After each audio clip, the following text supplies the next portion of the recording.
ظلم کی داستانیں T V پہ چلائی جا رہی ہیں، لوگوں کے گھر توڑے جا رہے ہیں، اس کی ویڈیوز بنا کے سوشل میڈیا اور ٹی وی پہ بھی چل رہی ہیں۔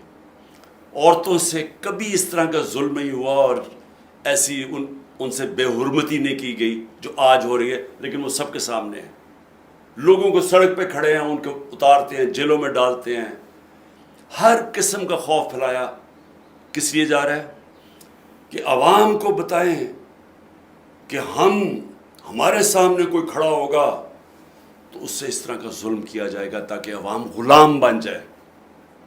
میرے پاکستانیوں، یہ ہے وقت اپنی آزادی لینے کا۔ حقیقی آزادی کے لیے ہم سب کو قربانیاں دینی پڑیں گی۔ 22 کروڑ 23 کروڑ عوام ہے۔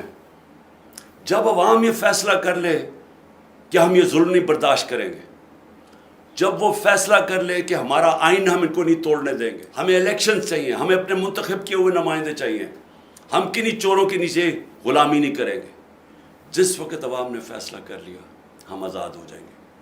آپ نے یہ خوف کے بت کو توڑنا ہے، اور جب بھی اگلی کال آئے آپ نے پرامن طریقے سے، کوئی توڑ پھوڑ نہیں، پرامن طریقے سے اپنے حقوق، اپنی آزادی کے لیے سڑکوں پہ نکلا ہے۔ ظلم کی داستانیں ٹی وی پہ چلائی جا رہی ہیں، لوگوں کے گھر توڑے جا رہے ہیں، اس کی ویڈیوز بنا کے سوشل میڈیا اور ٹی وی پہ بھی چل رہی ہیں۔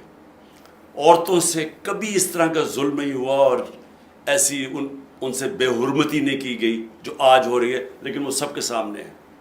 لوگوں کو سڑک پہ کھڑے ہیں، ان کو اتارتے ہیں، جیلوں میں ڈالتے ہیں، ہر قسم کا خوف پھیلایا کس لیے جا رہا ہے کہ عوام کو بتائیں کہ ہمارے سامنے کوئی کھڑا ہوگا تو اس سے اس طرح کا ظلم کیا جائے گا تاکہ عوام غلام بن جائے۔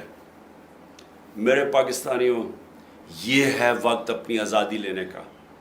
حقیقی آزادی کے لیے ہم سب کو قربانیاں دینی پڑیں گی۔ 22 کروڑ 23 کروڑ عوام ہے۔ جب عوام یہ فیصلہ کر لے کہ ہم یہ ظلم نہیں برداشت کریں گے، جب وہ فیصلہ کر لے کہ ہمارا آئین ہم ان کو نہیں توڑنے دیں گے، ہمیں الیکشن چاہیے، ہمیں اپنے منتخب کیے ہوئے نمائندے چاہیے، ہم کنہیں چوروں کے نیچے غلامی نہیں کریں گے، جس وقت عوام نے فیصلہ کر لیا ہم آزاد ہو جائیں گے۔ آپ نے یہ خوف کے بت کو توڑنا ہے، اور جب بھی اگلی کال آئے آپ نے پرامن طریقے سے، کوئی توڑ پھوڑ نہیں، پرامن طریقے سے اپنے حقوق، اپنی آزادی کے لیے سڑکوں پہ نکلا ہے۔ شکریہ۔